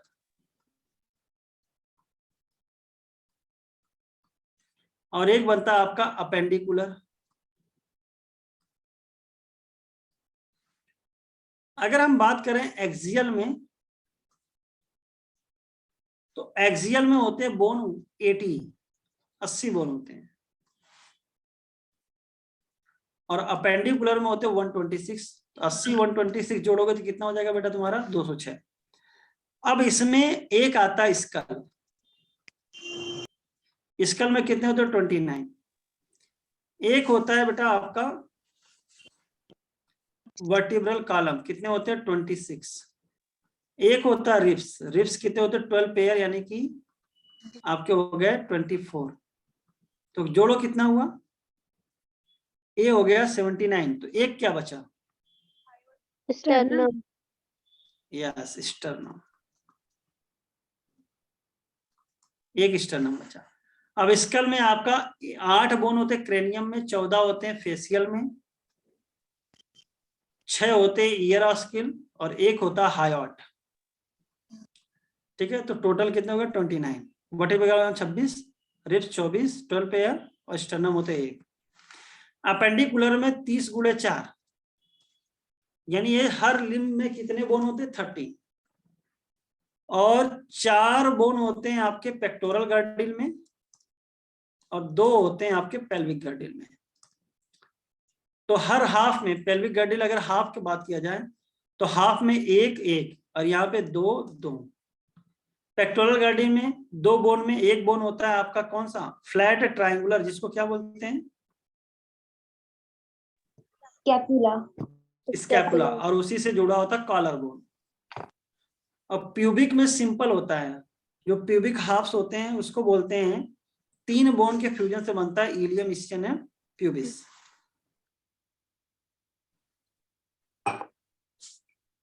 ठीक है, और तीनों के फ्यूजन से क्या बनता है,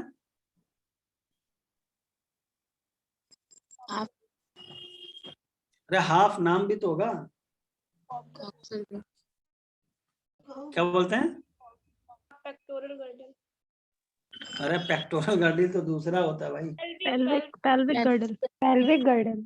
पेल्विक गर्डल बोलते हैं उसको, क्या बोलते हैं कॉक्सिल। जाके देखो, कॉक्सिल। अरे इलियम, स्चियन, प्यूबिस से कॉक्सियल बोन बनता है, ठीक है।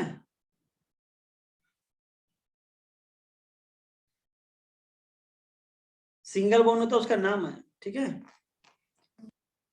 अच्छा, यहाँ पे अगर देखा जाए तो 30 गुणे 4 हो गया तुम्हारा, यानी 120 और 6 126, इधर 80 206 हो गया आपकी हड्डियां। अब अगर देखा जाए भाई तो आपका ये जो हाथों में देखो तो चलो गिनते हैं, 8 कार्पल हो गए, टिबिया फिबुला रेडियस अल्ला और ह्यूमरस, 8 3 11 हो गए। इसके बाद बेटा आपका 5 होते हैं मेटाकार्पल्स, तो 16 हो गए। और फैलेंजेस कितने होते हैं? 14, 16 14 हो गया बेटा आपके 30। अब पैर में जरा जोड़ो, तो पैर में एक फीमर, टिबिया फिबुला 3, पटेला 4, इसके बाद मेटाकार्पल्स मेटाटार्सल्स कितने हो जाएंगे? 5 4 9 और फैलेंजेस 12 12 9 21, ठीक है।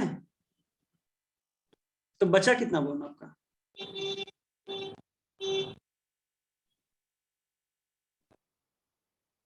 बोलिए, टार्सल्स कितने नंबर में होते हैं? 7 की 8? कार्पल्स तो 8 होते हैं, 7 7 7 होते हैं, तो 7 कार्पल्स हो जाएंगे। तो जरा देखो, फीमर, टिबिया फिबुला और टार्सल्स 7 3 10, पटेला 11, और उसके बाद 5 मेटाटार्सल 16 और 14 ये होती हैं, तो 14 जोड़ दोगे तो कितना हो जाएगा? 30। तो याद रखना, टार्सल्स 7 होते हैं, कार्पल्स 8 होते हैं। तो स्पेलिंग भी मिलता जुलता है, जैसे टी और 7 लिखो बराबर लगता है, और सी और 8 लिखो तो बराबर लगता है। तो टार्सल्स 7 इसलिए कर दिया गया क्योंकि यहाँ पे एक नी कैप यानी पटेला आ गया था।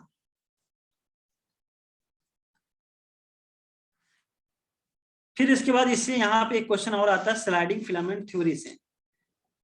कहते हैं structural and functional unit of muscle contraction क्या होती है? सार्कोमियर।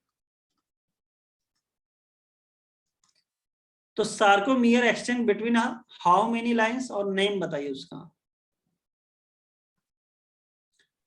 कितने लाइन से घिरी होती है और उसका नाम क्या है? 2 लाइंस होती है और उसका नाम क्या होता है? Z line. अब इसके बाद बीच में एक मोटा सा होता है,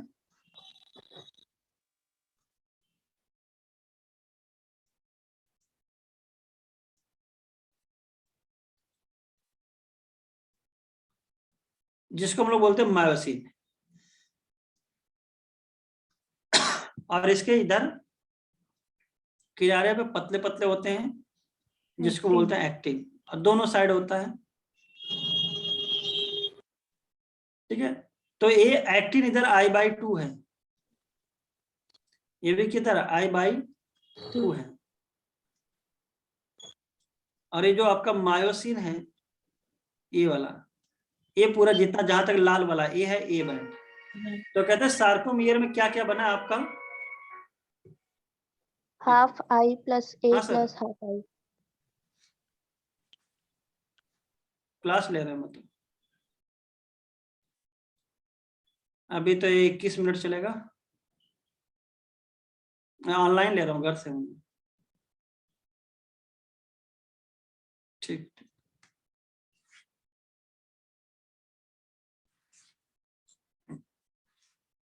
तो क्या क्या बना तुम्हारा? I/2 plus A plus I/2, तो ये पूरा बनता है आपका 2 जेड लाइन सार्कोमियर। तो अगर अल्टीमेटली देखें तो कंप्लीट I बना और कंप्लीट A बना, लेकिन हमको ऐसे याद होना पड़ेगा। अच्छा, जो मोटा सा होता है उसको क्या बोलते हैं? मायोसिन, और जो पतला होता है उसको क्या बोलते हैं? एक्टिन। तो यहाँ पे एक फार्मूला मैं बता देता हूँ जिससे आप लोगों को, मुझे लगता है, आसानी हो जाएगी याद करने में।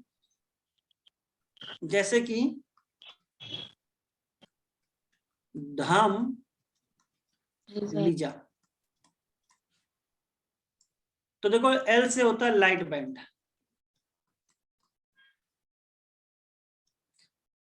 और उसी में आइसोट्रोपिक मतलब खाली लाइट बैंड में एक्टिन पाया जाता है, इसलिए हम लोग बोलेंगे आइसोट्रोपिक यानी I बैंड। लाइन कौन सी होती है? जेड लाइन, और बना किससे होता है? एक्टिन से। धम में D for dark band,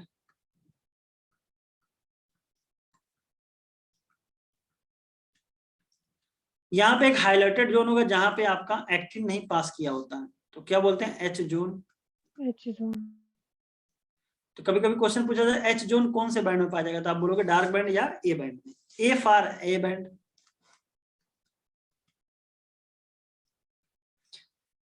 line कौन सी होती है, एम लाइन, और एम से पाया जाता है मायोसिन। तो लीजा धाम से आप पूरा चीजें क्लियर कर सकते हैं। और मैक्सिमम कॉन्ट्रैक्शन कब होगा, जब ये दोनों एकदम पास हो जाएंगे, एच जोन रिड्यूस हो जाएगा। अब बात करते हैं एक्टिन। तो एक्टिन कैसा फाइबर है, थिन की थिक, सर एक्टिन के लिए स्लाइड बैक करिए।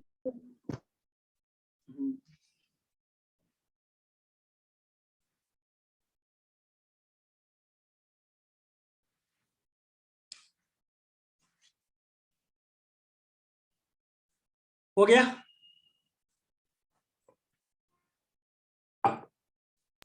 Yes sir. तो लीजा धाम याद रहेगा। अब इसके बाद बात करते हैं तुम्हारा एक्टिन कैसा होता है, थिन होता है, तो मिलके बना होता है। इसमें एक होते हैं ऐसे ऐसे इस टाइप के, ठीक है।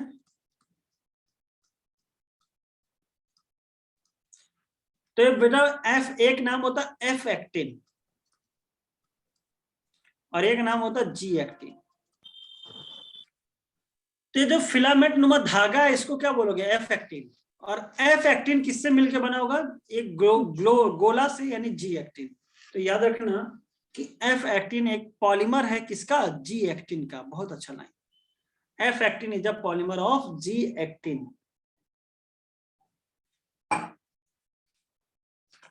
समझ रहे हो कि नहीं समझ रहे हो मेरी बात, अरे बोलो। अब कहते हैं इसको भाई, ये जो पॉलीमर है एफ एक्टिन का, इसको एक धागा से बांध दो। तो ऐसे एक धागा बना होता है, धागे का नाम क्या होता है, ट्रोपोमायोसिन। क्या नाम होता है, ट्रोपोमायोसिन, ठीक है। और कहते हैं यहाँ पे जगह जगह पे इस एक्टिन पे मायोसिन बाइंडिंग साइट पाया जाता है, जगह जगह पे। यहाँ हो गया, मतलब यहाँ पे आके मायोसिन जुड़ेगा, मायोसिन का हेड। तो कहते हैं नॉर्मल कंडीशन में जो मायोसिन बाइंडिंग साइट होता है इसको घेर के रखता है कौन, ट्रोपोनिन।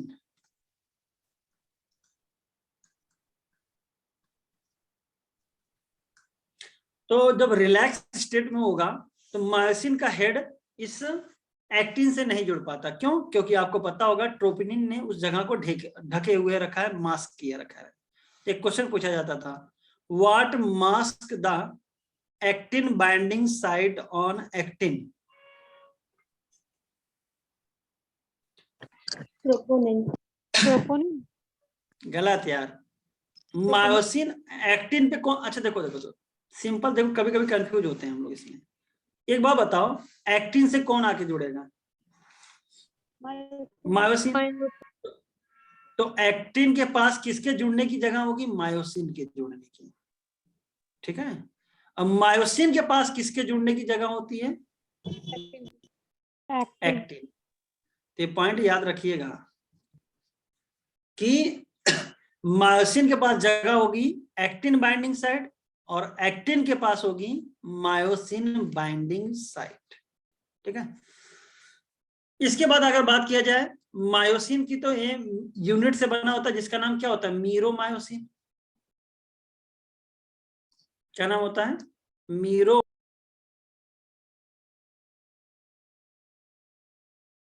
जो मीरोमायोसिन है इसके दो पार्ट होते हैं, एक होता है HMM और एक होता है LMM।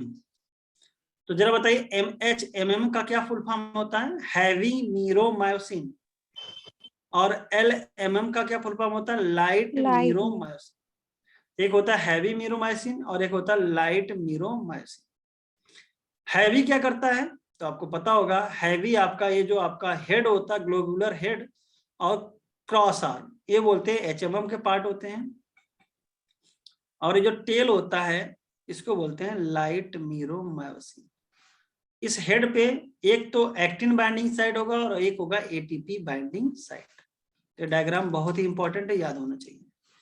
जरा बताइए कौन ट्रोपोनिन के यहाँ से हटाएगा जिससे मायोसिन एक्टिन से जुड़ सके? कैल्शियम। यानी कि हमें लगता है कि during muscle contraction calcium ion का बहुत ही इंपॉर्टेंट रोल है। तो अगर मान लीजिए किसी कारणवश लो कैल्शियम लेवल रहा तो कौन सी बीमारी होगी? टिटैनी। क्या हो जाएगी? टिटैनी। अगर मान लो जॉइंट्स में स्वेलिंग हो जाए तो कौन सी बीमारी होगी? तो हो जाती है आर्थराइटिस। और मान लो अगर जॉइंट्स में यूरिक एसिड के क्रिस्टल आ गए, गाउट। हाँ, तो हो जाएगा ग्राउट्स। क्या हो जाएगा? गाउट्स। लेकिन यहाँ पे एक बीमारी है जिसका नाम माइस्थेनिया ग्रेविस। ये क्या है? माइस्थेनिया ग्रेविस क्या है? Autoimmune disorder. हाँ। Autoimmune. और एक है डिजेनरेशन ऑफ स्केलेटल मसल, वो होता है मस्कुलर डिस्ट्रॉफी। Muscular dystrophy. और ये किसकी वजह से होता है? Genetic ये होता है Genetic जेनेटिक disorder. डिसऑर्डर। बस खत्म हो गया आपका। ठीक है। अच्छा बताओ, एक्टिन मायोसिन के ऊपर चलेगा कि मायोसिन एक्टिन के ऊपर चलेगा? मायोसिन एक्टिन के ऊपर। अच्छा, एक्टिन मायोसिन के ऊपर। एक्टिन मायोसिन के ऊपर। देखो मायोसिन मोटा है, भारी है, एक्टिन थिन है, पतला है। ऐसे मैं तुमको दो रॉड दे दूं, एक बहुत भारी भरकम रॉड दिया मोटा सा और एक पतला किया, मैंने कहा एक दूसरे के ऊपर चलाओ, तो मुझे लगता है कि तुम मोटे वाले को जमीन पे रख दोगे और पतले वाले को उसके ऊपर खिसकाओगे, ये तो करोगे। तो जाहिर सी बात है मूवमेंट वही करेगा जो पतला होगा। तो एक्टिन और मायोसिन में कौन पतला है? एक्टिन। तो एक्टिन किसके ऊपर चलेगा? मायोसिन के ऊपर चलेगा, ध्यान दीजिएगा। ठीक है, बोलिए। Yes sir. अरे बोलो। अब जरा बात करते हैं रेस्पायरेशन से रिलेटेड, खास करके इंपॉर्टेंट आता है रेस्पायरेटरी वॉल्यूम्स। एक सेगमेंट पकड़ते हैं, उसी को आगे लेके चलते हैं। रेस्पायरेटरी वॉल्यूम्स बड़ा इंपॉर्टेंट है। चलिए बताइए, additional amount of air which can be forcefully inspired क्या कहलाएगा? IRV। IRV। तो एक होता, हाँ, एक तो नॉर्मल हो गया, एक एक्स्ट्रा जो अंदर खींचे उसको क्या बोलोगे? Inspiratory reserve volume. जो एक्स्ट्रा फेंके उसको क्या बोले? ERV, additional. और एक्स्ट्रा फेंकने के बाद जो बच गया उसको क्या बोलते हैं? RV। और मैंने कहा है कि वॉल्यूम्स को जोड़ोगे तो क्या आता है? कैपेसिटी। तो नॉर्मल प्लस IRV क्या बना? Inspiratory capacity. Normal plus ERV क्या बना? Expiratory capacity. और ERV प्लस RV क्या बना? Functional residual capacity.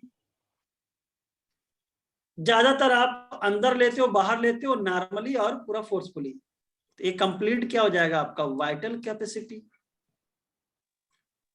और अगर सब कुछ जोड़ दो टोटल लंग क्या हो जाए? Total lungs capacity. ऐसे बना लो, तुम्हारे लिए इजी हो जाएगा, फटाफट याद करना। यानी वॉल्यूम्स याद किए रहो, कैपेसिटी कभी मत याद करना। ठीक है। अब इनमें से कंफ्यूजन क्या होता है? ERV और RV में, बाकी आपको याद रहते हैं। तो ERV में याद रखना 1000 से 1100 होता है, जबकि RV में होता है 1100 से 1200 ml। तो देखो RV रेजिडुअल वॉल्यूम, RV छोटा वाला है तो ये 1200 ml होगा, याद रखना, छोटा वाला ज्यादा होगा। ठीक है।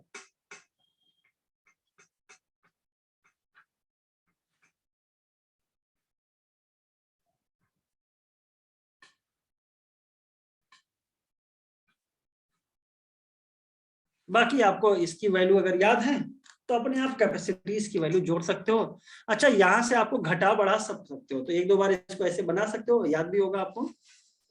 फिर इसके बाद एक क्वेश्चन आता है एटमॉस्फेरिक वैल्यूज पे। हमने लिखा 159, कहाँ पढ़े हो? ऑक्सीजन का है, Oxygen partial atmosphere. atmosphere partial pressure of oxygen है एटमॉस्फेरिक। ऑक्सीजन लंग्स एल्वोलाई में कितना होता है? 104। 104 ऑक्सीजनेटेड ब्लड में कितना होता है? 95। 95 और डी ऑक्सीजनेटेड और टिश्यू में 40। कितना होता है? 40। PCO2 की वैल्यू बहुत अच्छी है, कितना होता है? 0.3। 0.0। हाँ, ना ना ना 0.3 सर ये 0.3 है। फोटोसिंथेसिस वाला हमें समझ में नहीं आता, उसमें 0.03 दे रखा है एटमॉस्फेयर अरे का। वो तो एटमॉस्फेरिक कंसंट्रेशन है, ये तुम्हारा पार्शियल प्रेशर की बात कर रहे हैं, कंसंट्रेशन और पार्शियल प्रेशर। ठीक है सर। देखो ये जो 0.03 है, एक तो फोटोसिंथेसिस में एटमॉस्फेरिक कंसंट्रेशन दिया हुआ है,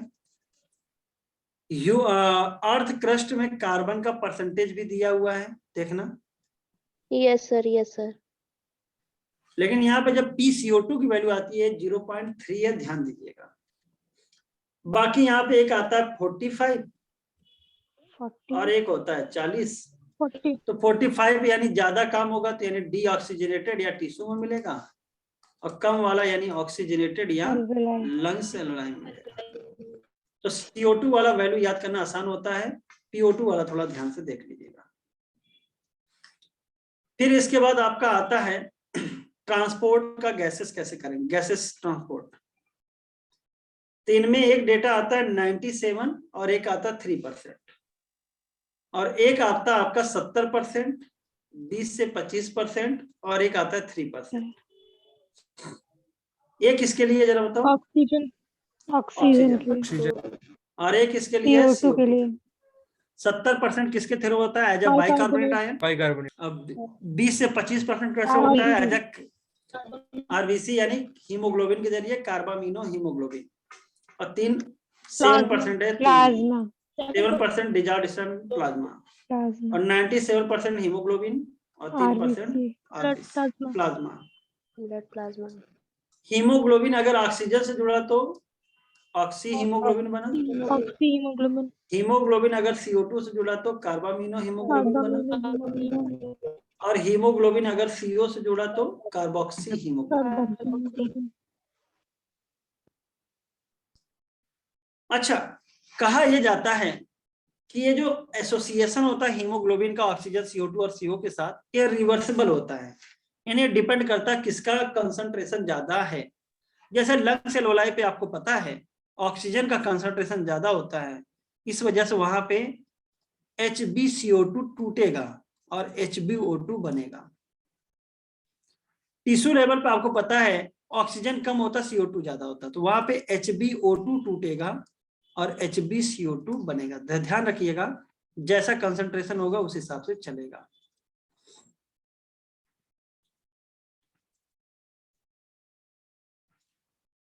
फिर एक क्वेश्चन आता है, कीमो सेंसिटिव एरिया आपका किसके लिए ज्यादा सेंसिटिव होता है?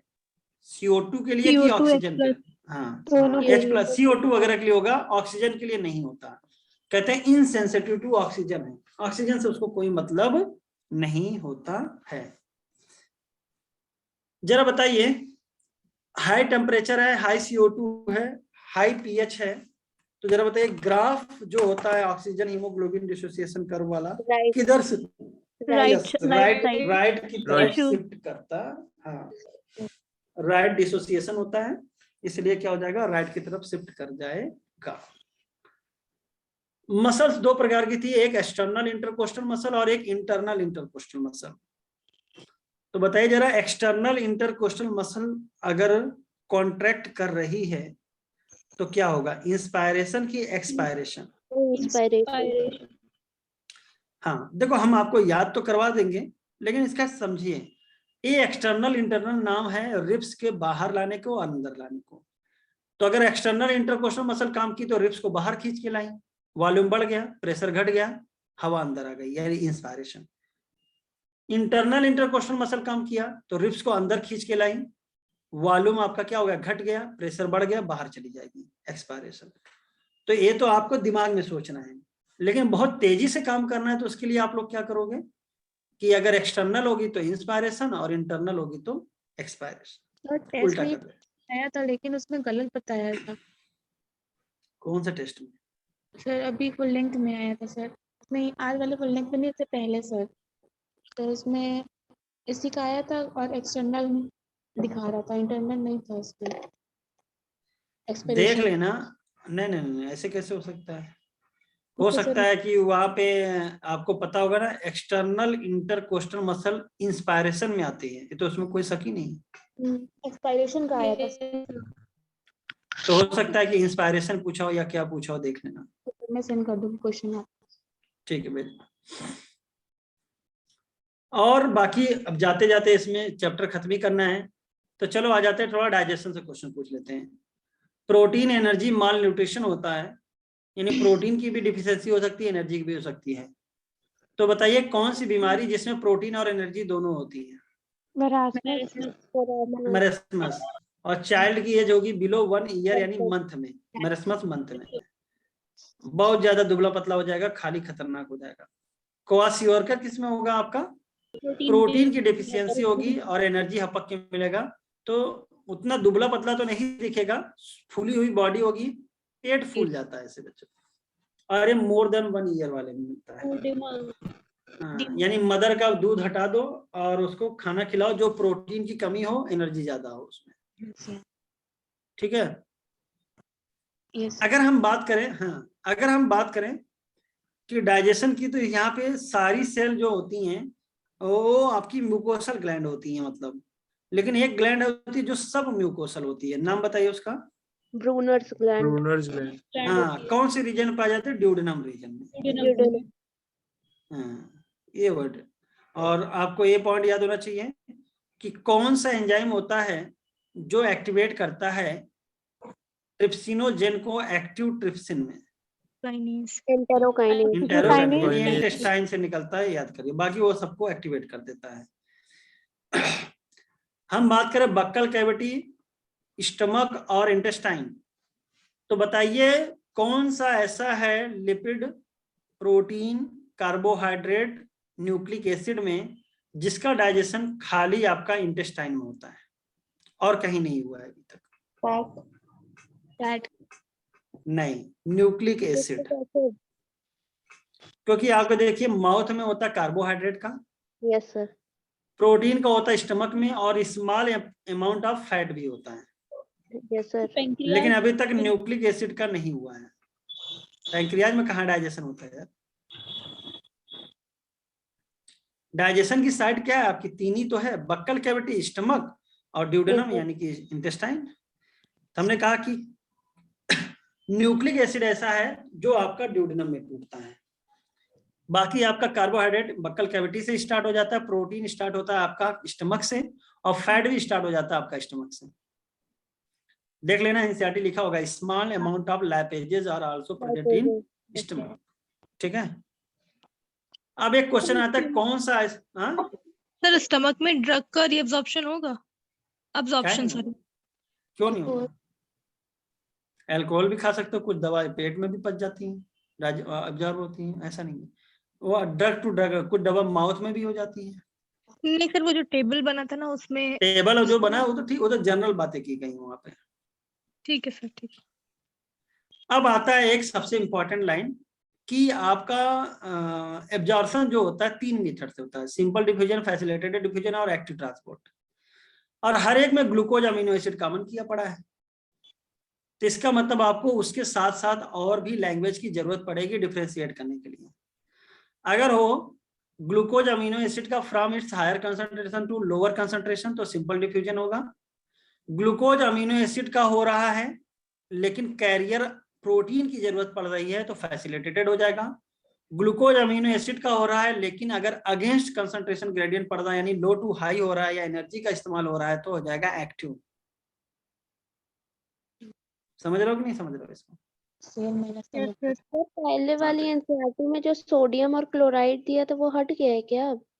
नहीं वो भी है, हम तुमको अभी पहली ग्लूकोज अमीनो एसिड की बता रहे हैं। मान लो अगर तुम्हें दिया जाए ग्लूकोज अमीनो एसिड और क्लोराइड, ये भी आपका कैसा हो जाएगा? फैसिलिटेटेड। और ग्लूकोज अमीनो एसिड और सोडियम आयन दे दिया है तो कैसा हो जाएगा आपका? एक्टिव। तो भाई ये लैंग्वेज के हिसाब से आंसर करिएगा, कंफ्यूज मत करिएगा। बाकी का नेक्स्ट लेक्चर पे आपका फिर अभी आगे ही बढ़ाएंगे ये कहानी, पूछेंगे और, क्योंकि आज थोड़ा पढ़ाना था, नहीं तो हमको लगता था ह्यूमन फिजियोलॉजी पूरा पूछ डालते हैं आपसे हम आज। सर नेक्स्ट टाइम पे क्या यही पूछेंगे? हाँ, ये पूरा 11th पूरा पूछ के ही खत्म करेंगे आप, क्योंकि अब बायोटेक्नोलॉजी का दूसरा चैप्टर आसान है, उसमें खाली पूछने वाली चीजें हैं। यस सर, अब पूछिए पूरा। ठीक है, okay sir, thank you sir. Okay sir. चलिए तो मिलते हैं next lecture. Yes sir. Thank Thank you, sir.